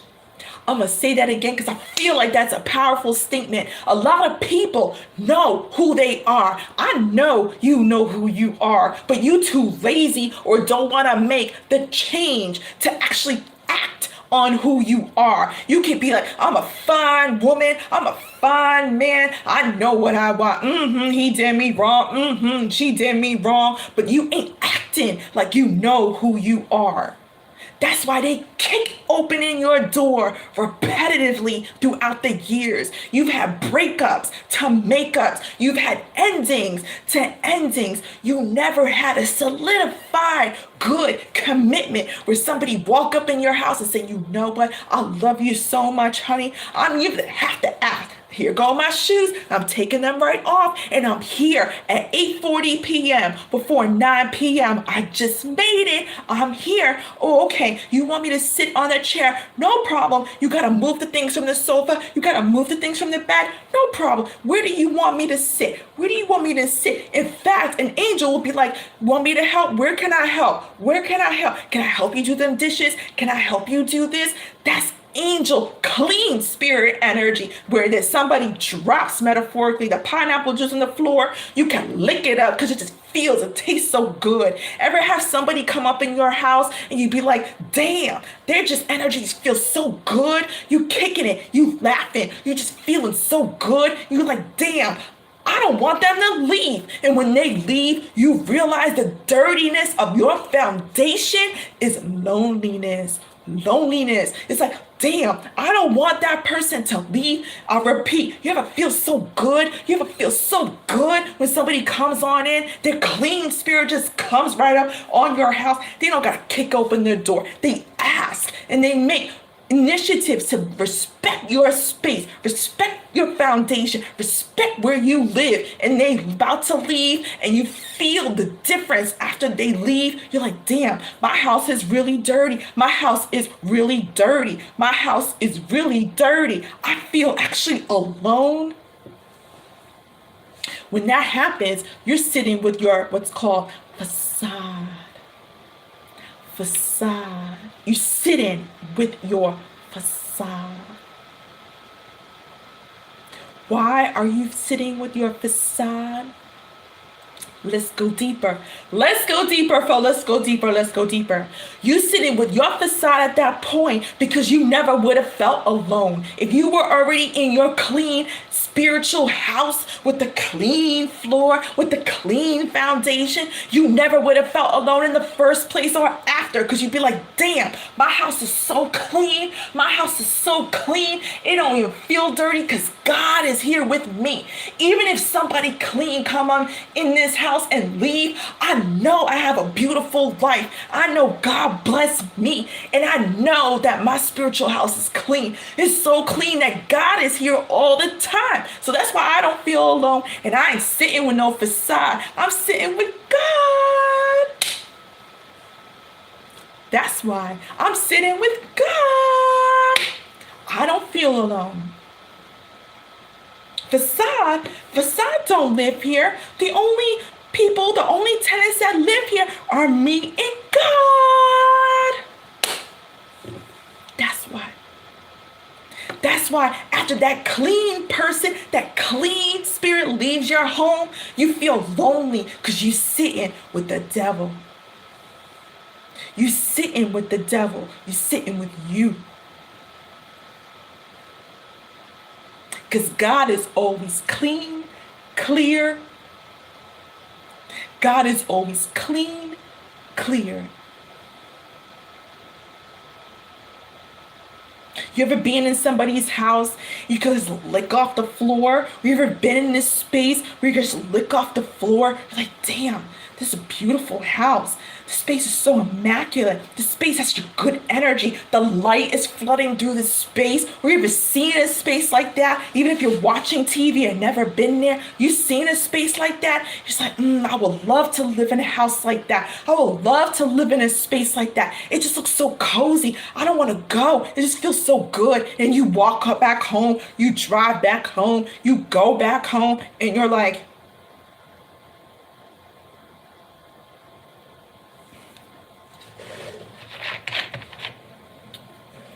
clean, clear.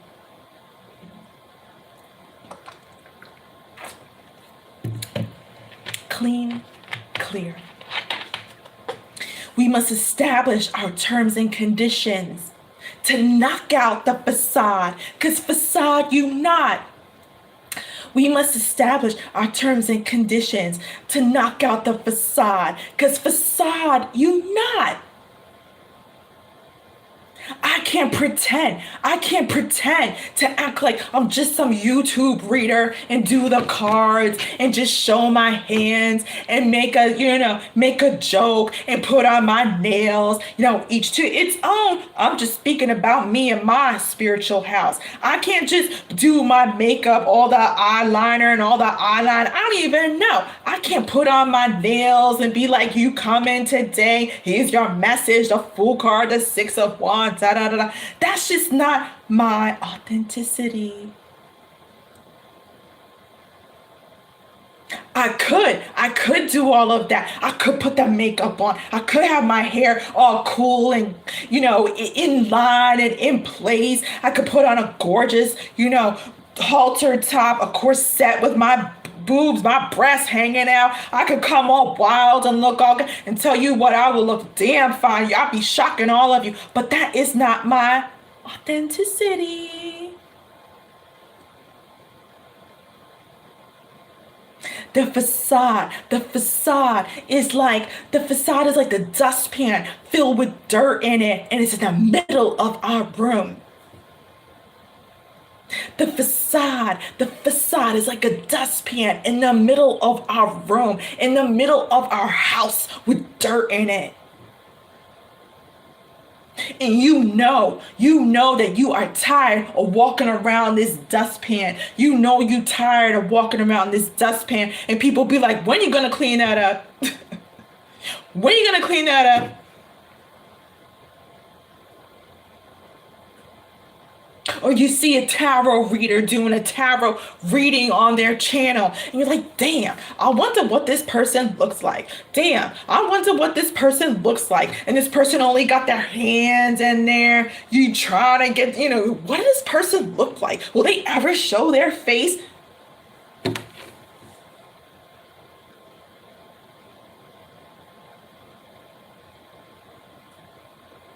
Damn, Let's go deeper. My person is married. I know he gonna leave his wife. I know she gonna leave her husband. My person's married. I know they're gonna leave their husband. I know they're gonna leave their wife because they love me. They love me. In fact, every time they come on through, they bring them coffee and smokes. You know, every time they come on through, they bring on a Victoria's Secret package. They know what I like. I love my red lingerie. I love my white cute bunny lingerie. They know what I like, and they're gonna leave their wife. They're gonna leave their husband. They just kicking on the door, constantly kicking in your door, constantly at 11 p.m. Constantly they kicking the door at 2 a.m. Constantly they bother in the front desk saying, let me in, let me in. They don't even live there, and they keep dirtying your foundation.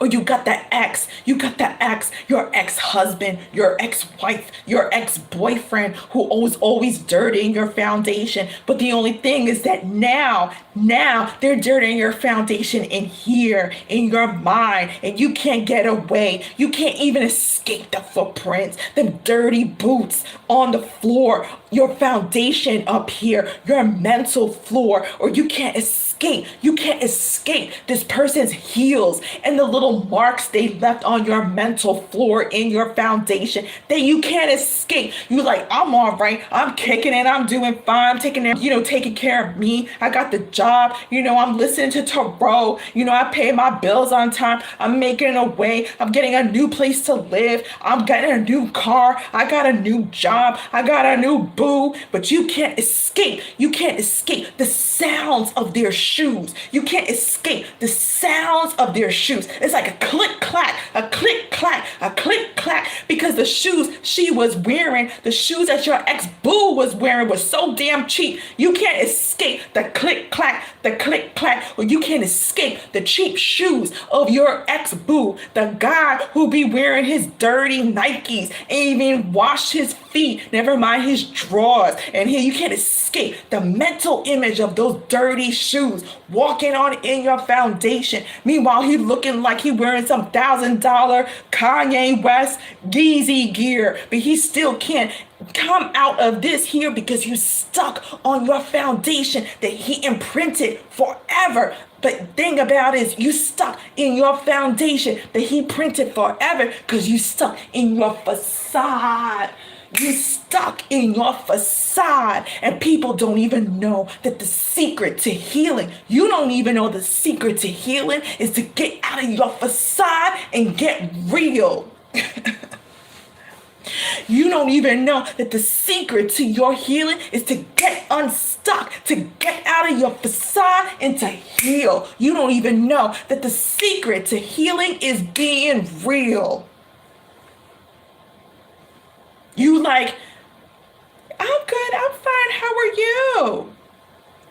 Well then, damn, why did you come to the hospital if you damn fine? I thought you got hit by a car. I thought the person that hit you with the car ran on. You said you fine, then what you here for? Don't bring out your medical insurance card. What you here for?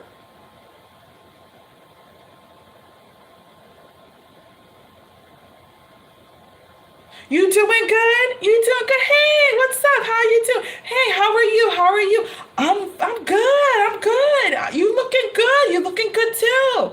You fine? You doing well? Yeah, I'm fine. How are you? Well, damn, what the hell you here for? We gonna be standing here at the door being like, hey, how are you? How are you? You fine? You fine? We gonna be standing here at the door being like, hey, how are you? You fine? Yeah, you fine? I'm good. I'm good. I'm kicking life. I'm feeling it. All right, all right. You had a long journey coming here. I'm glad you made it. Yeah, but I want to see you. I'm so glad you. Well, what the hell you here at your Chieftess retreat for then? If you fine.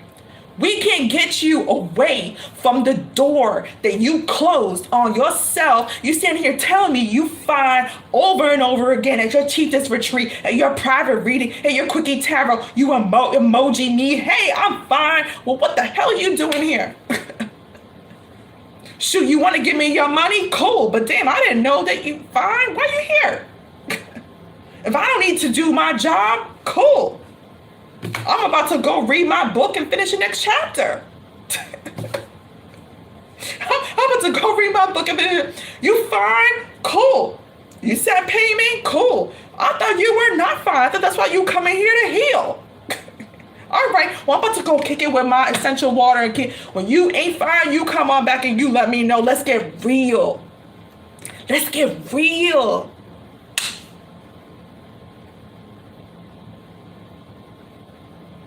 That's like Tony Soprano. That's like the Soprano show. I think of Tony Soprano all of a sudden. That's like the beginning of the Tony Soprano stages when he started to go to therapy. When he started to go to therapy and he didn't want to talk. He's like, yeah, pussy and them, we got the guys and stuff. And, we're not used to, we're Italian. We don't go to therapy. What is this? They told me that I was having anxiety attacks and, they told me to come and get therapy. I don't know why I'm here. So what the hell? Bamfangul. And the therapist is sitting there with their glass on the other side. Well, is this your first time coming here?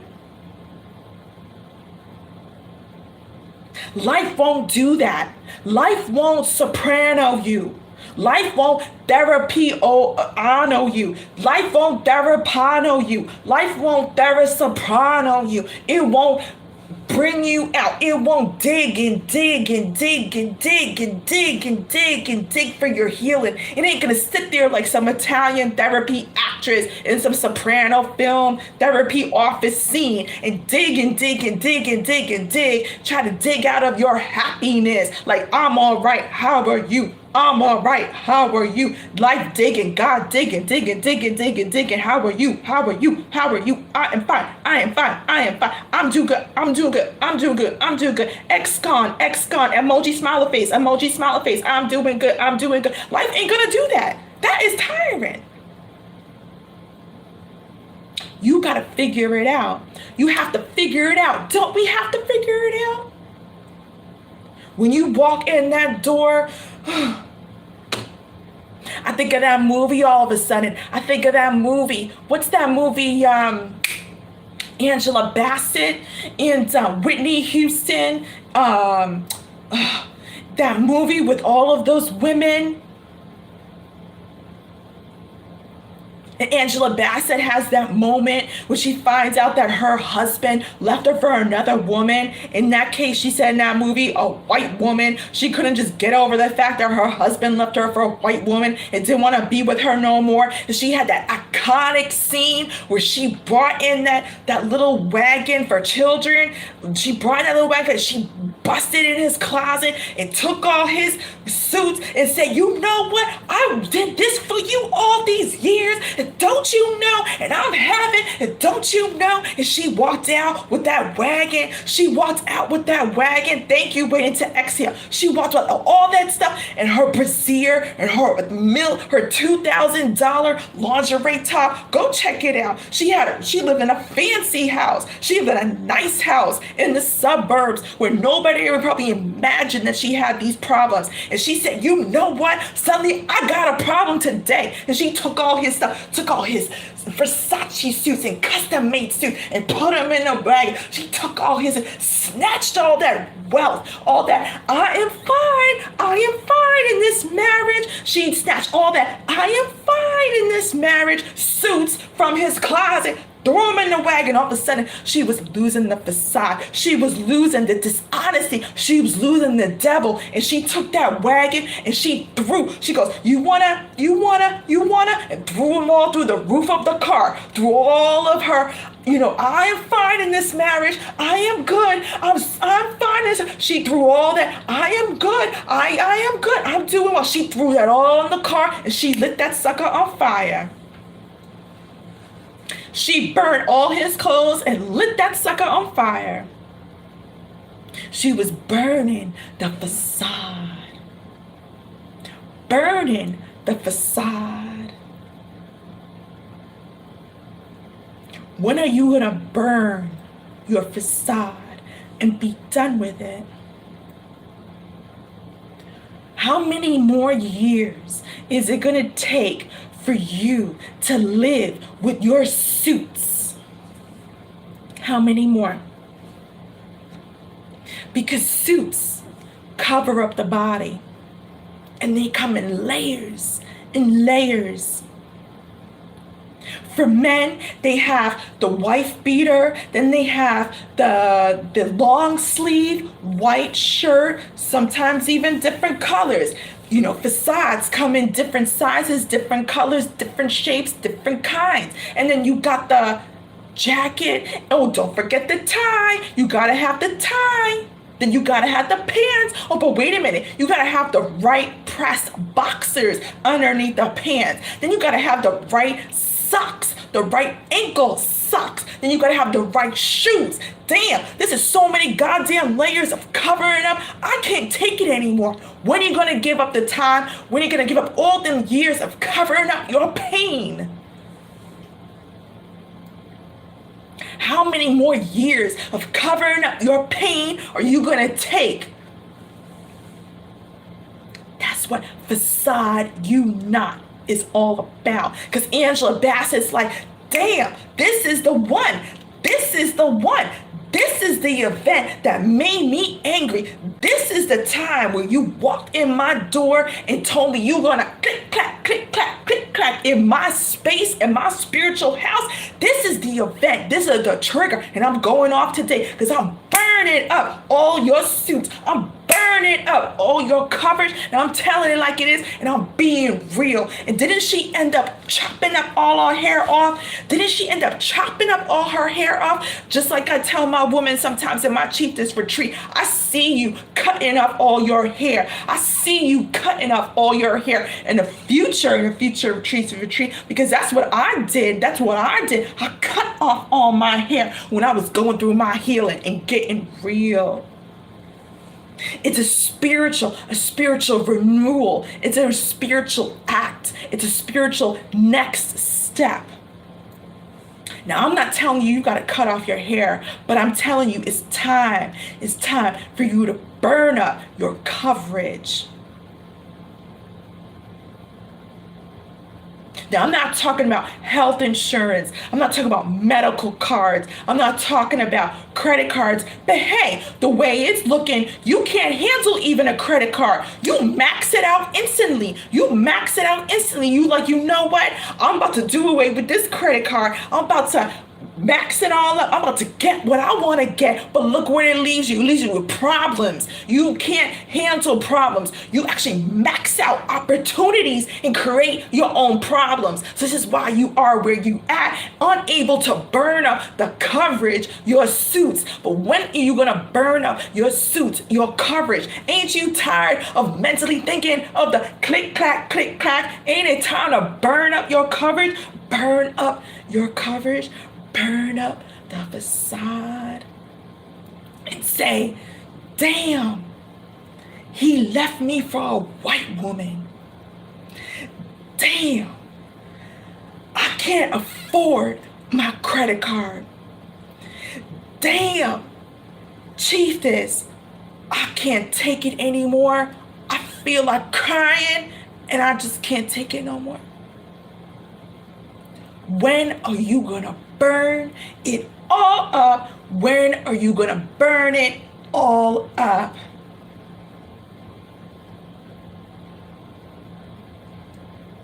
Because if you don't Façade You Not, I promise you, and no words of Satan. I'm just saying words for your healing. I promise you. Take this free healing from me today. Take this free healing from me today. In fact, let me give you your virtual coupon here.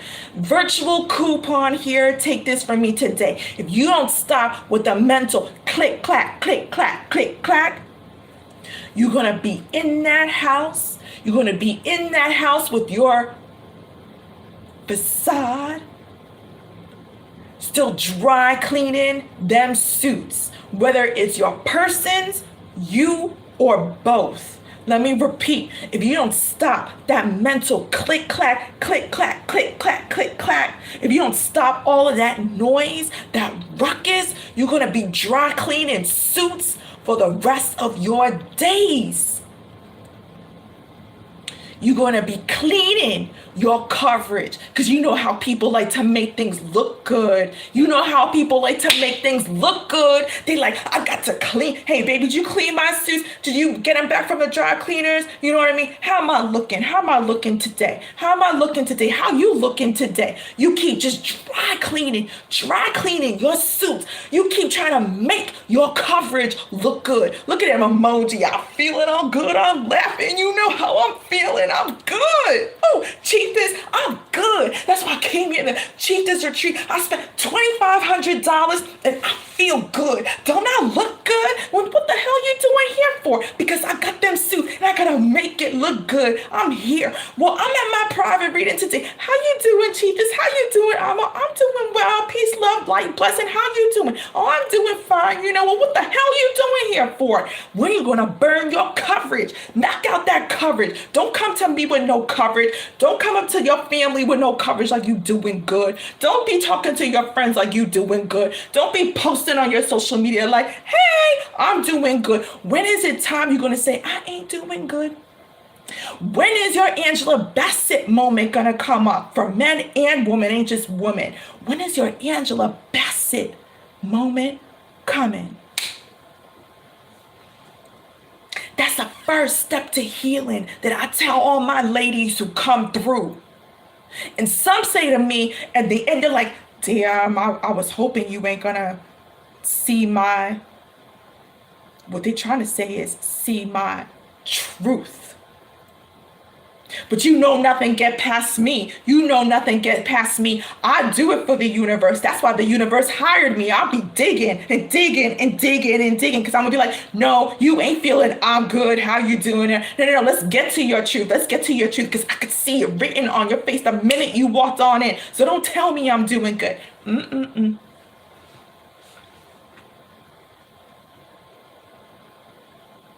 at the end of their retreat, they're like,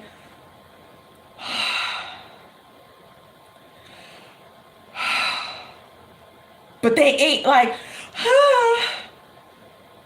because they going through their Angela Bassett divorce. When are you going to go through your Bassett divorce? When are you going to divorce all the emojis up in your head? When are you going to divorce all the facades in your head? When are you going to facade you not? And say, I feel like busting out crying on the floor. He left me and I still can't stop thinking about him. I'm so tired of having these two-timers walk up in my house and have sex with me because I'm needy and I'm exhausted and I'm alone. When am I going to stop smiling and acting like I'm feeling good and I got all these kids up on me needing me, mama, and I got nothing to give? When am I going to stop distracting myself with television? When am I going to stop distracting myself with tarot readings and get real about what's inside? Façade, you know.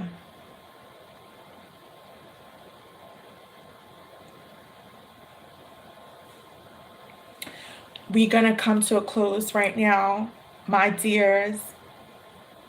Façade, you know. Sometimes it takes watching or rewatching, waiting to exhale with Angela Bassett. Sometimes it takes that. Sometimes it takes a trigger or a motivation or Healer of Hearts live stream to push you to dig in the reality of